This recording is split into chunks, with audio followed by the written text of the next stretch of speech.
The Space God Memoirs.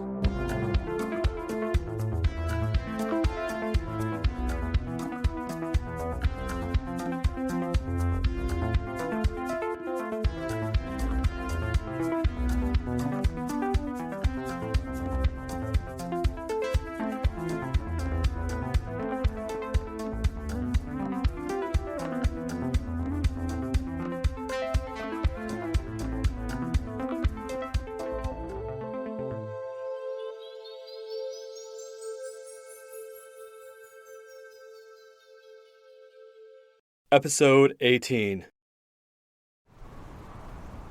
I led the party across a dead land, the wind shrieking around us, the dust blowing over us.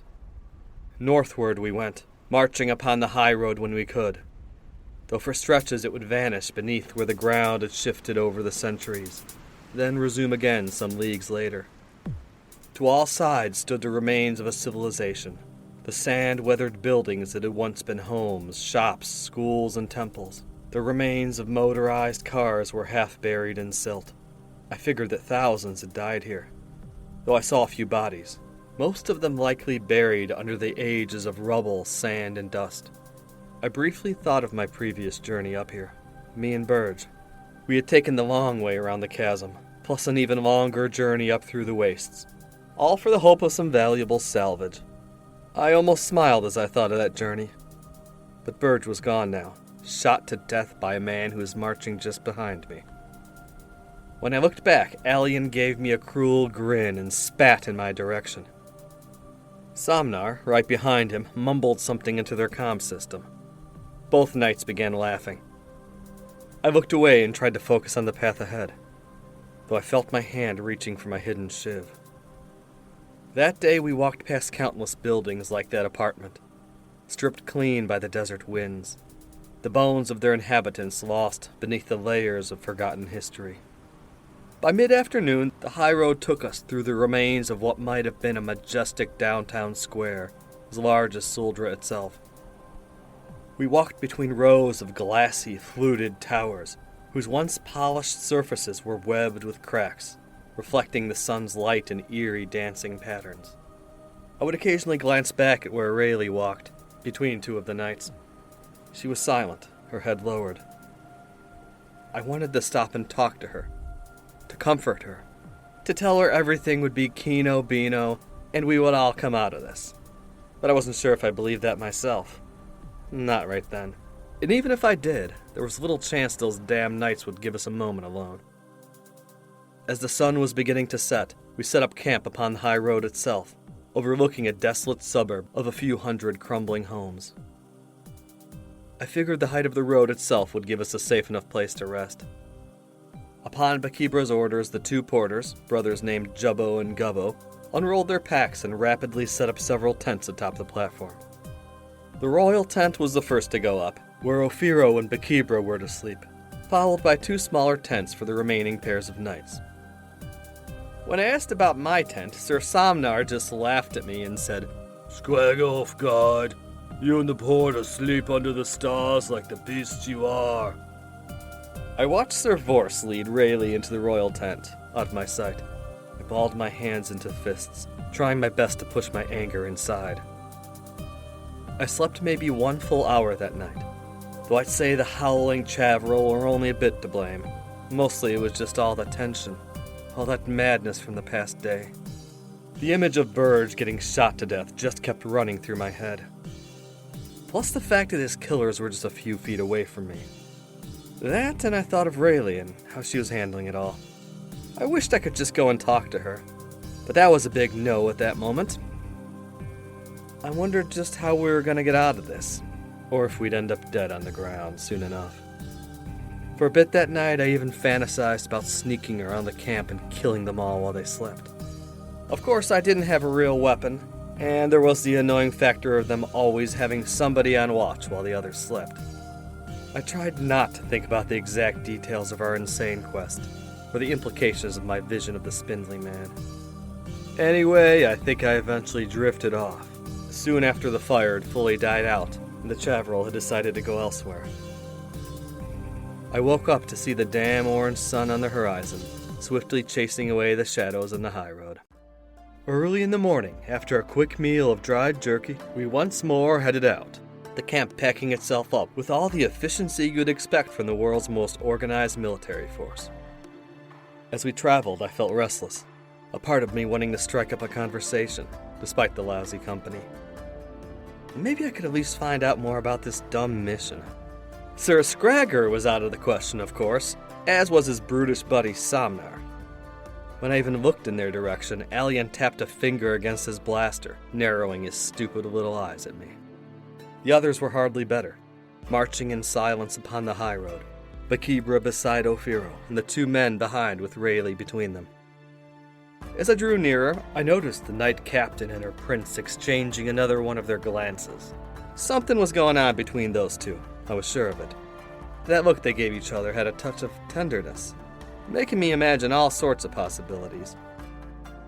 But whatever the truth of it, when I approached and opened my mouth to say something, the prince shot me the deadliest glance. I could literally feel the pressure building up on my skin, like that little pale man could crush me on the spot. So I backed the scrag up and did not talk to them either. I briefly tried chatting with the two porters. The big red brothers seemed nice enough, but hardly had a word to say, content to answer all my questions with yup or nope. I wondered if they had been sworn to keep quiet, or else were a bit addled in the head. Either way, those two couldn't give me a single detail about why we were in these scragging wastes, journeying to the worst death trap on the planet. So I marched alone, watching my own footfalls over the broken chunks of the high road, or down on the dusty ground. Occasionally I would overhear bits of the night's chatter, muffled and metallic on their intercoms. But really, there was no conversation, no camaraderie, no friendship. At least not for me. Rarely as I glanced out at the rest of the party, I'd catch glimpses of her. The cloaked stranger, walking beside the others as if she belonged here, but always silent and never acknowledged by anyone else. I would see her, think about approaching or confronting her, and then she'd vanish before I got the chance. A few times I caught glimpses of her soft blue flesh or her verdant hair. One time she even waved at me, but always gone before I could respond. Like a ghost, or like I was finally losing my mind. That night was a black one, the stars above covered by an opaque blanket of clouds, the only lights those we had brought with us. Close by, the ruins were alive with the howls and the shuffling of the travel, which still not shown themselves to us. Being the official guide of the party, I was given first watch. Most of it was uneventful, save for the savage noises just beyond our fire. But midway through that night, the noises suddenly stopped, which prompted me to stand up from the wall I had been leaning against and take a second look around. I saw between the gaps in the distant buildings the flickering of what must have been a fire. There wasn't anything out there that could burn, so I figured on a campfire. There was someone else here. Being that I wasn't exactly the biggest hero around, or utterly suicidal, I did not venture forth into the monster-infested ruin to have a look. But I did tell Captain Bakibra about it the next morning. She thanked me for the report and nodded her head, no surprise visible on her face, then walked away and said nothing. "Well, scrag you too," I muttered under my breath. If she heard me, she didn't turn around. Thus we traveled onward through the last of Balnar's blasted suburbs, camping 2 more nights between the crumbling vestiges of long-dead neighborhoods. Those nights were fairly uneventful, at least for me. The same gloomy companions, the same lonely meals of jerky and dried bread, the same silence from my fellows. Guiding the group was easy for much of that time. But one afternoon we were forced to leave the straight path of the high road. In front of us stood an ancient rail car, its doors rusted shut and its windows long ago fallen out. It was completely blocking the high road. So we descended, taking the nearby ramp down. Our path took us through more of the towns, into a less densely packed area of long, 1-story buildings that might have once been warehouses, rusted barrels and crates stacked in piles outside them. Atop some of the buildings were huge, dish-shaped structures with stacks of rods in the middle, all as rusty as the rest of the metal here. I suspected people had once used them for some kind of communications, though most looked like they were about to collapse in on themselves. As we traveled further through this strange sector, I began to notice other things. More and more scratch marks across the walls of the buildings. The ground, too, was littered with footprints of a creature all too familiar. Occasionally, nestled among the crumbling walls, I spotted bits of flaky green material. Eggshells. As we strode onward, I got that sinking sensation in my gut. I could almost feel the eyes of unseen predators upon me. Then we started seeing the bodies. Not of people, but of the Chavril. I stopped the party in front of one particularly large communication dish, which sat atop a crumbling old structure. There were around 10 of the animal carcasses.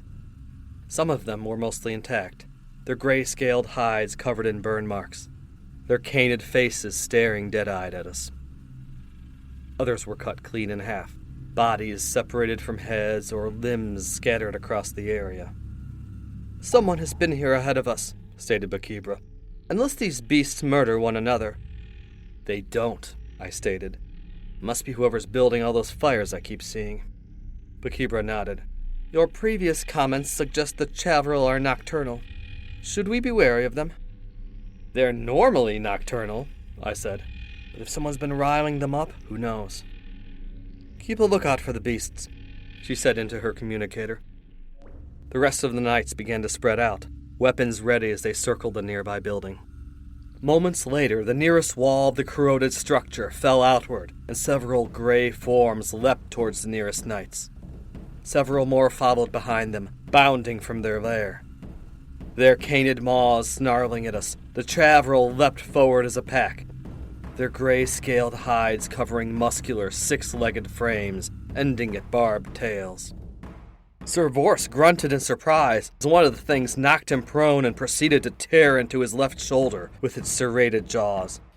He reactively fired his wide-barreled slug thrower, but missed, firing into the air as the creature dug into him. The other knights proceeded to fight the oncoming beasts, Allian blasting one in the head, causing said head to explode like a rotten melon. Somnar roared as he swung furiously at them with his cleaver-like axe, tearing through flesh and bone. In seconds, the big knight had downed 2 of the Chavril, though one had managed to dig its sharp teeth into his armored leg before he hacked its head off. Bakibra stayed her ground, remaining close to Prince Ophiro, but drawing her blade as she scanned the battlefield for any more Chavril. Sir Jedis ran to save his companion, jabbing the tip of his polearm through the side of the monster attacking Vorse. He stabbed it twice more, until it stopped moving altogether, but it never loosened its grip on Vorse, not even in death. As for me, I did not join the fray. I had never fought a Chavril before, and didn't plan on doing it that day either. Along with the 2 Porter brothers and Rayleigh, I kept to the rear of the party, briefly looking backward to see if any more of the lizards were approaching from behind. Then I realized something. All the knights were busy fighting. I looked to Rayleigh, who stood only a few feet away. "Let's make a run for it," she said before I could. Without thinking, I took her hand and we turned around. I could still hear the sounds of combat behind me as we quickened our pace, then fell into a run, heading for the cover of another warehouse in the distance. Within seconds, I began to feel my throat tighten, the muscles of my neck constricting. Moments later, I collapsed, red spots on the edges of my vision, my limbs feeling like putty. For an instant, I was paralyzed, like I was dying, as I lay there on the ground, wondering what the scrag had just happened. Then it all went away. I could breathe again. When I finally forced myself up, the first thing I saw was Prince Ophiro, his pale eyes staring at me across the dusty road, shaking his head as if to tell me no. Rayleigh stood beside me, looking equally stunned. We both stumbled back to where the knights stood, triumphant over the Chavril, who all lay dead. Nobody said a word to me or Rayleigh about our brief escape attempt, though I could still feel an uncomfortable tingle across my neck when Ophiro looked my way. The knights were more focused on the one among them who had not fared so well. Sir Vorse lay still. His steely gray armor was stained with red, pierced with dozens of toothy marks. His left arm was gone, reduced to a bloody stump. He was most certainly dead, the first to die up here in the unforgiving north. Most of the knights took the loss stoically, lowering their gazes or saluting the corpse of their comrade. Jedis, his constant companion, took it a bit harder. I watched the handsome man, tears in his eyes, gather up the corpse of his comrade, then clean the blood from it and set it upon a short wall, where it was burned within the hour. Jedis looked utterly forlorn as he mouthed a silent prayer for his fallen friend, and then bowed his head. Of course, this wasn't the kind of group where people talked about their feelings, so I never heard the tale of Sirs Vorse and Jedis, never learned of their friendship, their valorous exploits, or the story behind their close bond. And thus we moved onward. In 2 hours we had gotten back to the high road. But the next afternoon the high road vanished, lost beneath a dune of sand that had swallowed it up. Up ahead I could barely see a hint of the ruins that we had been traveling through, though I suspected they continued further, buried beneath the shifting sands. The hard-baked desert of the ruins began to grow softer, transitioning into flaky dirt whose surface cracked and crunched as we walked over it. That only lasted a few miles, soon breaking down to a more uniform, sand-like surface that was still fairly flat, albeit broken by the occasional small dune or dip. That continued for about a day of painful, drudgerous walking, our feet repeatedly sinking down into the silty ground, slowing progress to a halt. Nobody complained, but mostly because in this party the complaining types weren't invited. Even Prince Ophiro, who I would have expected to whine at the first sign of hard travel, went against stereotype and was as stoic as anyone. The broken suburbs had vanished behind us, swallowed by the waves of white dunes that seemed to spread endlessly ahead of me. We all walked slowly, especially the knights, whose heavy armor tended to sink into the worst of the sand. A bright sun beat down upon me as I trudged up and down those dunes, even my well-traveled hamstrings starting to ache from the constant uphill tread. But if the sun gave any warmth, it all vanished in the face of the dry chill of the north. The nights were even colder, forcing me to wrap myself from head to toe in the thickest garments I could. Because, of course, I was given the main watch. Starting on the second night in the dunes, just like back in the ruins, I began to notice a glow upon a distant hillside. On the third and fourth nights, it became even more evident that there was another campfire out there.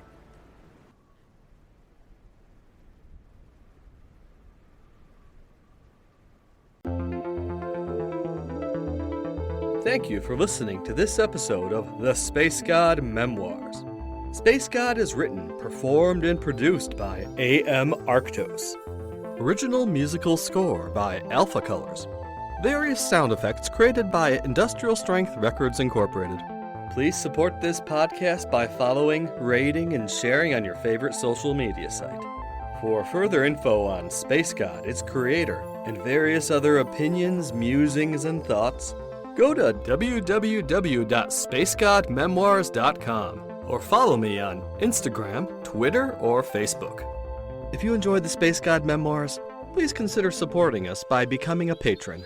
Check out the Patreon link in our description to learn more.